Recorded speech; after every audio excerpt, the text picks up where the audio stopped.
Hi everyone, this is a presentation for the UWA Guild on academic integrity. I gave this presentation live and I'm making a recording of it for people who are unable to attend the live presentation. So my name's Guy, I'm the chair of the Academic Integrity Advisory Group at UWA. I'm a researcher in academic integrity and I'm in the School of Psychological Science.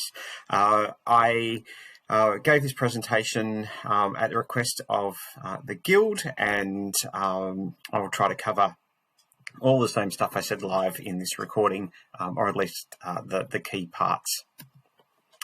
So what the Guild asked me to talk about in the presentation was a little bit about why cheating happens, how it gets caught and its consequences, and how it can be avoided. And in particular, I'll talk a bit about the UWA policies and processes that are important to know about. So why does cheating happen at university? There's lots of different reasons. There are some people who are more likely to engage in cheating or academic misconduct than others, and sometimes that can come down to their attitudes, aspects of their personality, and even demographics. So we know, for example, that just on average, younger students are more likely to cheat than older students, and male students are more likely to cheat than female students. But just because you're male doesn't mean you're necessarily going to cheat. So all these individual differences just tell us a bit about people's, potential predispositions, but certainly don't tell us whether or not someone's going to cheat very definitively. There's a lot of things that we do see related to the situation people are in that are important for influencing whether they might cheat on an assignment. Very importantly, mention life pressures. So often when people are working a lot, having problems in their personal life, relationships, things like that, that can get in the way of their university study and their preparation. And then when they're in a position where they've got to get an assignment done quickly and they don't have a lot of time, they might resort to cheating in some kind of way to complete the assignment. It's not an excuse for cheating, because we all know that people shouldn't cheat on university assignments, but it is one of the reasons why one of the sort of predisposing conditions that's going to make it more likely to happen. I've got on here some terms you may or may not be familiar with, so I just want to point a couple of them out because they're important. So things like affective state, and by that I mean like moods and emotions. When people are stressed and anxious and depressed, they're more likely to engage in some kind of cheating, again, because it can just impact on their ability to work on assignments. And if you do find yourself in that situation of just having a hard time with your mental health, go and see the counselling service, get an extension. There's no need to resort to any kind of cheating on your assignments. There's also things that I've got here that kind of fit in the middle between things that have to do with the person themselves and things that have to do with the situation, like policy knowledge. Yes, knowledge is something that a person may have, but that can change depending on the situation. It's something you can update, and the university itself can help you learn about its own policies, and it does things at UWA through systems like ACE. Time management, of course. Time management is something that some people are better at than others. But again, if you put everyone in a situation or anyone in a situation where they've got a lot of things to do all at once, it's hard for anyone to manage their time, no matter how good they are at it. And a term I think is worth explaining on here, goal orientation. If your goal in doing your uni studies is to learn and to get better at stuff, you'll tend to be less likely to cheat than if your goal is to pass. Because if the goal is to pass, the goal is like to just achieve something, then people will try and get there any way they can. But if the goal is learning, then you tend to engage with any kind of assignment activity, assessment activity that helps you learn along the way. There are things that educators themselves can do, like the way they design assessments, the security features that they put into assessments that allow cheating to be detected, or that can stop cheating from happening in the first place.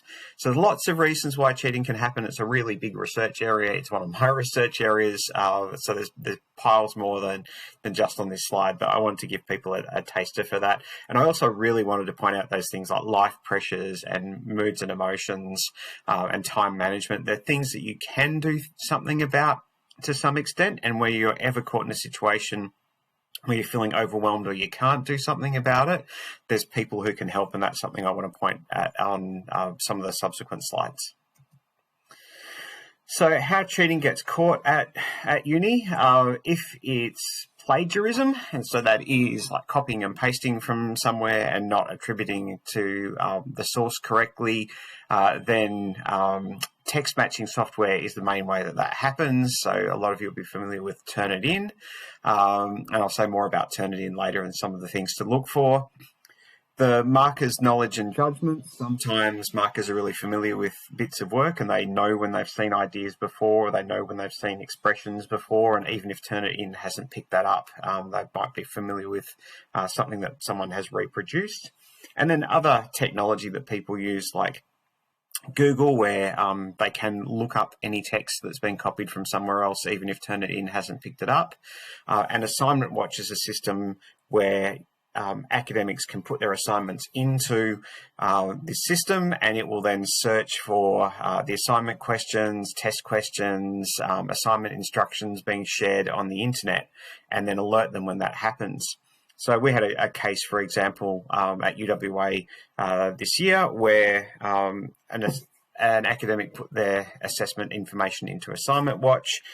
It emailed the academic telling them that their assignment questions had been shared online, and then they were able to detect the student who had shared that, and also the student, the answers that had been provided for that information, for those questions that were shared online, and then use that to catch the student for cheating.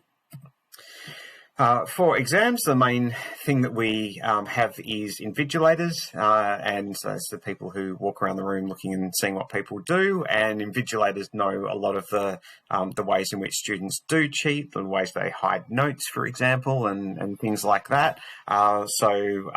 Because they're trained and they know what to look for, they're a really good deterrent against cheating, and they do catch people from time to time trying it.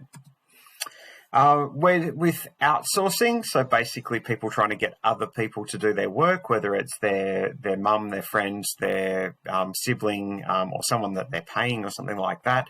There's a whole bunch of different approaches that we use, things that are raise people's suspicions, or sometimes they don't really know why they think something's wrong, but they think something's wrong, like their spidey senses, to reference Spider-Man. And then people who know how to investigate a bit deeper can look at some ideas like bibliographic and document forensics and logs that come out of the LMS system, and ultimately do things like, if they have suspicions about a student, ask them questions about their actual knowledge of the subject. I encountered a case like this when I've been in the role of a school academic integrity officer, where we had a student had content in their assignment that they had never been taught about. They were only a first-year student, and then on questioning them, we found that someone else had essentially put that information into their assignment for them. They didn't really know what it was. They couldn't explain it, and so clearly they hadn't been doing the work themselves. Also, we occasionally have situations with whistleblowers, people telling us, hey, there's students cheating in a class, or there's students cheating in my class, students do this to each other, or people externally to the university. And then we also have some other detection methods for various kinds of cheating that I'll just call trade secrets. So I don't really want to say what they are, because then people start figuring out ways around them. But there's more than just this. So at UWA, if someone is suspected of engaging in some kind of academic misconduct or cheating or plagiarism or something like that, it all starts usually with the marker picking up something that they think is suspicious or unusual in an assignment, and they'll refer that to a unit coordinator.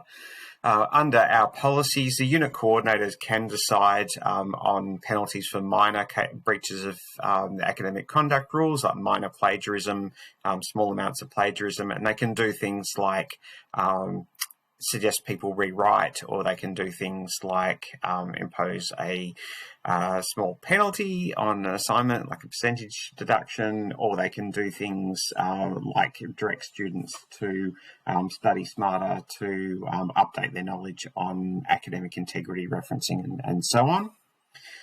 For more serious, also, and if that was the case, if the unit coordinator does think this is something is academic misconduct of some kind, like plagiarism, they have to have a meeting with a student. They don't just write that as feedback on an assignment.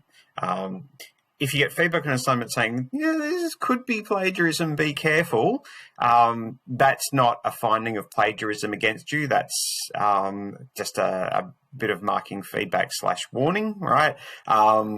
If there's an suspicion of plagiarism that rises to the level that something has to be done about it, and the unit coordinator should have a meeting with you and should actually tell you about this. If the type of academic misconduct is suspected to meet the uni's policy definition of moderate or major, which is like a lot more plagiarism in a document, or maybe cheating on an exam, or getting someone else to do an assignment for you, then that will usually go to the school academic integrity officer. The school academic integrity officer is a delegate of the head of school, and sometimes they can refer cases to the head of school if they're very serious, or if it's something like a second offence or a third offence on a serious or moderate, a moderate or major type of academic misconduct. Again, if a suspicion of academic misconduct goes to them, they need to have a meeting with the student before they make a decision. When they do make a decision, that gets recorded in our internal systems, and that way we know that if a student has been caught up for, say, plagiarism in a unit, we can look and see whether it's the first or second time it's happened. Usually on a first time, people get a warning and people will get some explanation of what they did wrong, how to avoid doing the wrong thing, and so we know that if they're coming back again, that they haven't taken that advice seriously enough, and the penalties escalate for further instances of academic misconduct. Once a decision has been made, you have a right to appeal under the university's policy if you're not happy with the outcome of that decision, or you don't think it's fair, or you don't think the processes and policies were followed. So those appeals are basically on the grounds of not following policies and procedures. So if you're ever in that situation, have a look at the policy, have a look at what the school academic integrity officers should be doing, and if they're not doing that, you may have grounds for appeal. So what happens if there's an allegation or a suspicion of academic misconduct, like plagiarism in your work? What you'll usually get is contact by email from either your unit coordinator or the school academic integrity officer. They will be contacting you by email to say that there is some kind of concern and to invite you to a meeting. At the meeting, you have the option of bringing a support person. That support person's not like an advocate there to argue your case like a lawyer. That person's just there to look after your best interests. And like if you're getting stressed and the person's sort of pushing you with questions, they can help calm you down, or they can at least advocate on your behalf to say something like, can we pause this meeting and or do this another time? Or just in general to have someone hold your hand. So it can be someone you know, friend or family member, but the guild can help you out with that as well.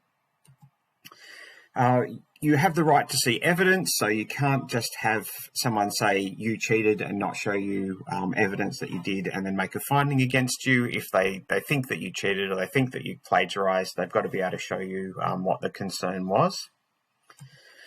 The decision-making for academic misconduct is on the standard of what's called the balance of probabilities. So for criminal legal cases, things are decided on the basis of beyond a reasonable doubt, which means that you've got to be really certain and absolutely sure that someone has done what they're alleged to have done. On the balance of probabilities is what's called the civil standard of proof in a legal setting. It basically means that what's the most likely explanation of what's happened here. So if you've got a fair few bits of evidence that are pointing to some kind of breach of the academic integrity rules, and the student doesn't have a good explanation for that, then that's usually enough to decide that the rules have been broken and some kind of consequence is necessary, whether that consequence is a warning or a penalty or something like that. The people doing academic misconduct investigations have to consider what are called aggravating and mitigating circumstances. So mitigating circumstances can be things like, you were really unwell at the time, you probably should have got an extension, but you didn't get an extension and you just got something in, but then you didn't realise that you'd not put references on a few things that you should have. Aggravating circumstances could be something like, lying about what's going on, and then there's evidence that you lied. I've seen that kind of thing in situations where there's been allegations of collusion, where one student went, oh, no, I didn't copy off my friend, and then the friend has come along with emails and said, look, here's the evidence that I sent my assignment to my friend. I thought they had submitted their assignment already. It was after the due date, but it turns out they had an extension and then they copied what I sent them. So those aggravating circumstances could, or situations could lead to a higher penalty. The level of misconduct is defined under the policy minor, moderate, major. The biggest, most obvious distinctions there are for plagiarism, that it's the amount of plagiarism in a paper will determine whether it's minor, moderate, or major.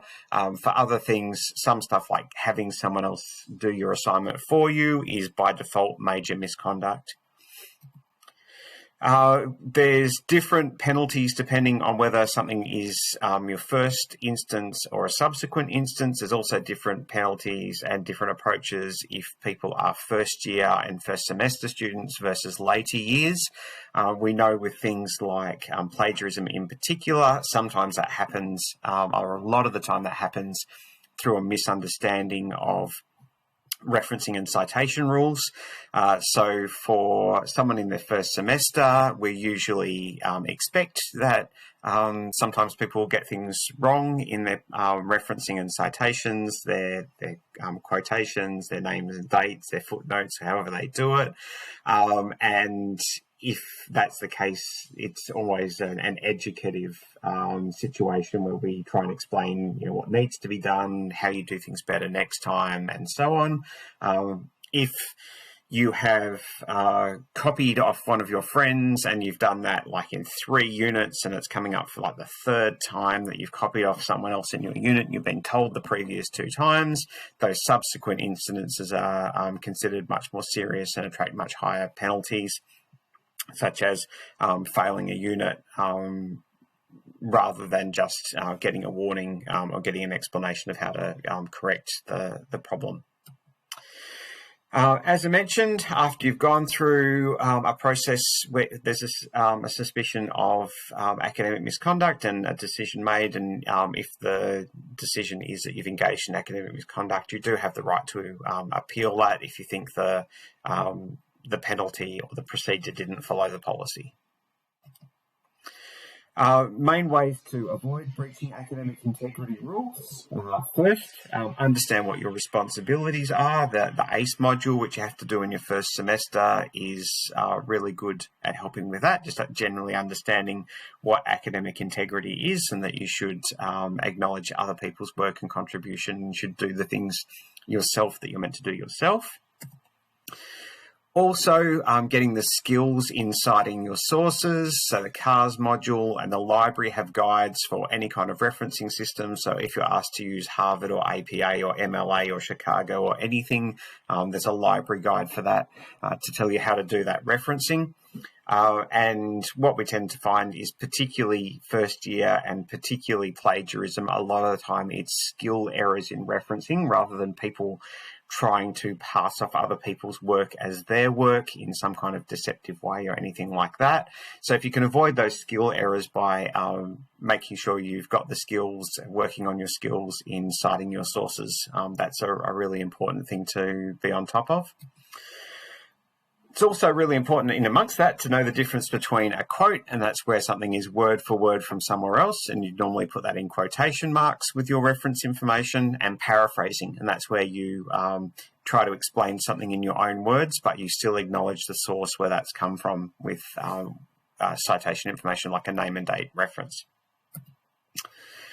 Also, it's really important to keep track of where you got information from. I've seen people in the past who their approach to doing assignments is to copy and paste a whole bunch of things together and then go back and kind of rewrite what they've copied and pasted together from various sources.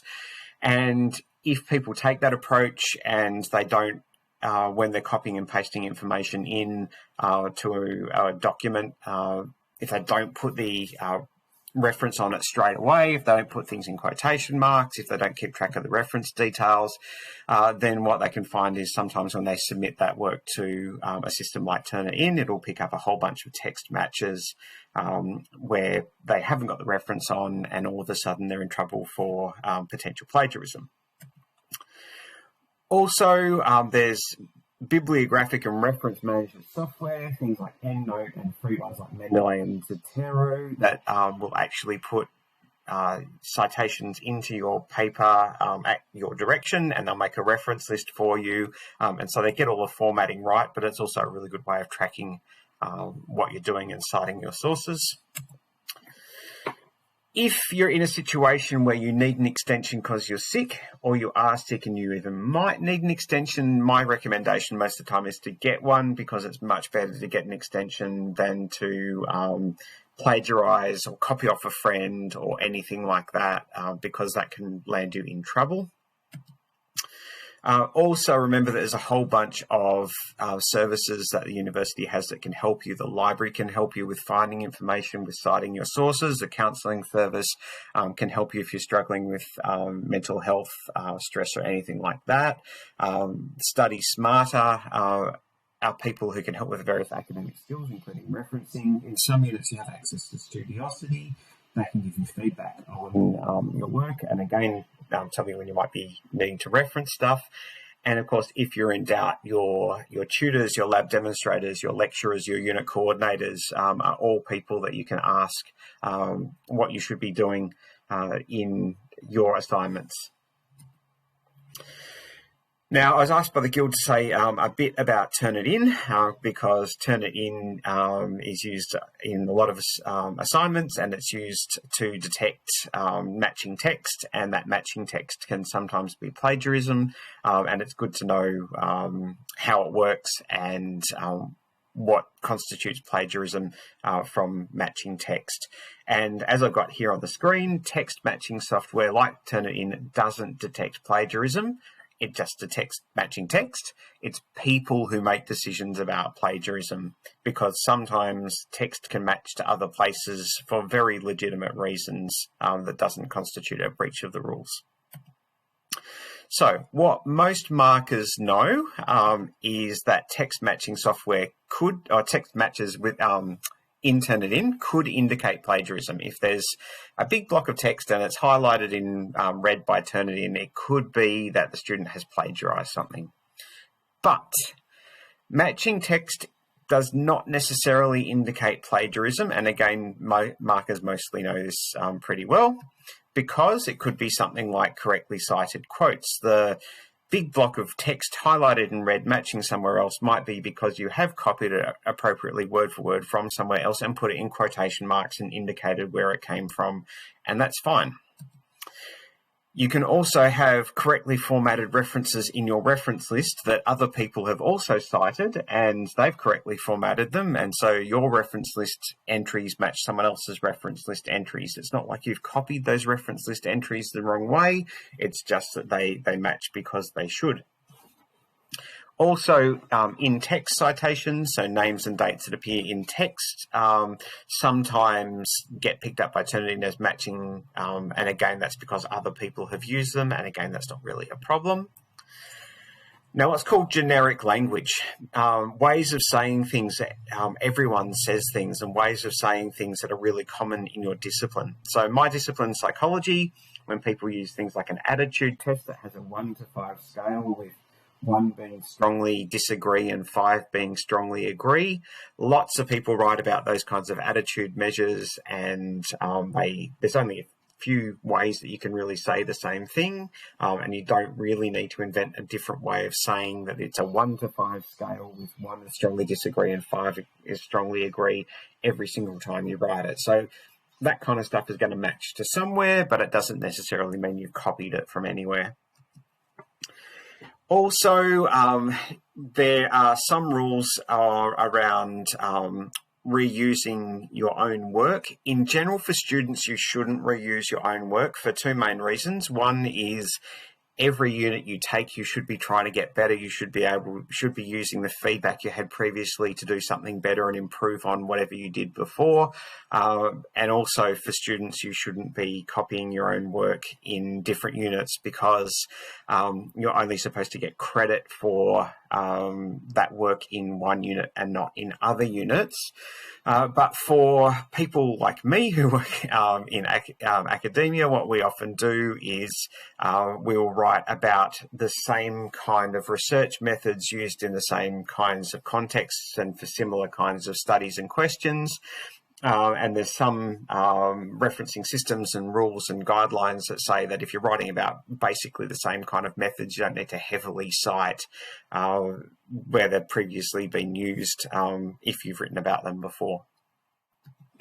Okay, so people often ask me, what's a reasonable amount of text matching? Like, is 20% okay? Is 30 or 40 or 50% okay? And the answer is that the overall text matching figure only matters a bit. We do look at it. So you can see on the right, I've got a screenshot from an assignment where there's a 98% text match as the highest one in a unit, followed by 69, then 68, then 65. And what you can see next to those is marks as well. And you can see that the one that got 98 had a mark of 66. Now, why would something that's 98% the same as something else get a mark and rather than just get a 0 fail? Well, it could be legitimate that you have a really high text match. And one of those reasons could be that this student has already run their assignment through another Turnitin Dropbox to get feedback to check that their assignment didn't have plagiarism in it. And as a result, they get almost exactly the same match to their final assignment that they've just tinkered a bit with and then put into their units Dropbox. Now, the markers can turn off the match between the student's work and their previous work, and then they can see if there's really any problems within that assignment. Also, very low text matches can be suspect because it might be that something's completely off topic, or it might be that the student's not using some of the material that's common to the assignment instructions for all the students, and that might mean that there's something a bit wrong with the assignment too. Or it could mean that they've tried to deliberately reduce the text match in ways that in itself is kind of deceptive conduct. Also, mid-range matches, let's just say it's sort of 30% text match on an assignment. It really depends on what matches within that assignment, whether it's a problem, not the overall figure. So it could be that 30% is one big block of text that should have been quoted that wasn't, or it could be that it's a whole bunch of little matches of bits of generic language and reference list and in-text citation and stuff like that that's pretty normal. So what is actually a high, middle, low kind of figure also depends on the assignment and the class. If you've got a really big class with thousands of students and you've all got the same assignment topic and you've all been given a few references that you're supposed to use, the average text match in that class might be something like 40%. If you're in a small unit with 20 students and you're all doing different assignments, the average text match might be 10 or 15%. So it does vary quite a lot what's high, middle, low, depending on the class and the assignment type. The document length also matters. If you've got a 10% text match in a 1,000-word assignment, that's 100 words. If it's in a 10,000-word thesis, that's 1,000 words. And that 1,000 words could be, again, a really problematic big block, or it could be spread out, and exactly the same with the small one. But actually, the bigger amount of the bigger the document, the more potential problem there is for a text match like that. So if you get the chance with your assignments, you can run them through Turnitin before you submit them. I ran through something I wrote and had a look to see what it matched to. Because I was writing about stuff that I've written about before, I found the first big text match of 4% to another paper that I'd worked on. And so you can go and look at those things and see whether it's actually problematic, plagiarism, whether you've forgotten to put quotation marks on things, or stuff like that. So you can go to the text matches within the document and you can see which bit of the document matches to somewhere else. So you can see here, it's indicating that there's a bit of a text match, that a few words are used in the same way, in the same order, broken up a little bit, but really it is only a handful of words, and I probably wouldn't be worried about that. If you get something that's maybe a bit of a longer match to somewhere else, so here we've got about 10 or 12 words in a row, this is one of those situations where I was reusing a method that had been used in a previous study, and because the method was similar to the previous study, the description is the same, roughly the same, and as a consequence, then there's that text match. But this would be one of those rare allowable self-plagiarism things. If this was in your own work, students' work, you'd probably be thinking about rephrasing this a bit more. Okay, some of the things that markers use within Turnitin that's also worth knowing about is that markers can filter out stuff. So they can do things like exclude the quotes and bibliography, and that helps them to kind of navigate what's really problematic in a document and what isn't. They can also do things like look for flags. So Turnitin will give you various flags when people are attempting to hide text in a document. For example, putting in text as images, putting in non-English characters in the background, or hidden text or things like that. That are ways in which people try to disguise text matches in a document to try and get past Turnitin.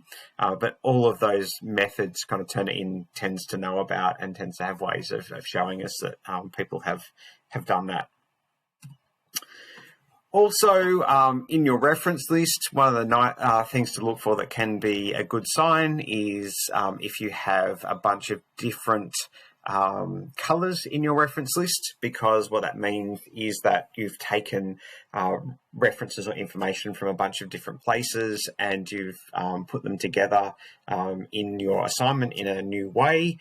If you see your reference list match exactly to someone else's reference list, that can be an indication that people have copied a reference list, and so that's that's more of an issue than just a reference matching. You want a reference rainbow if we can get it. For online tests, we can get information about what students do in online tests, so the dates and times, how long they spent on it, locations and things like that.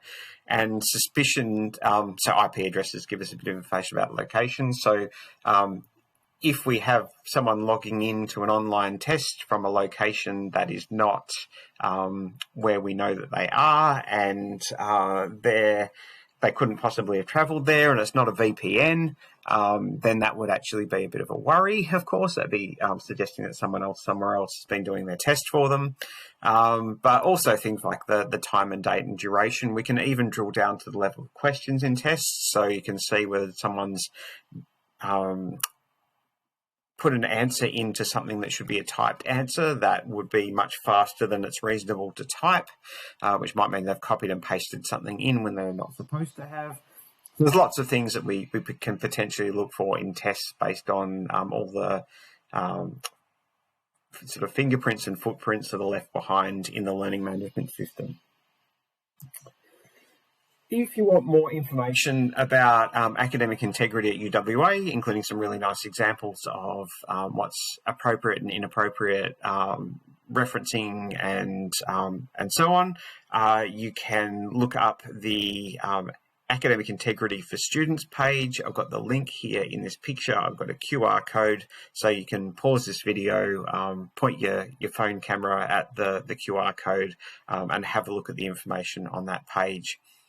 So thank you for your time and your attention, and I hope this is helpful to some UWA students through the Guild, and thanks to the Guild for inviting me to give this little presentation.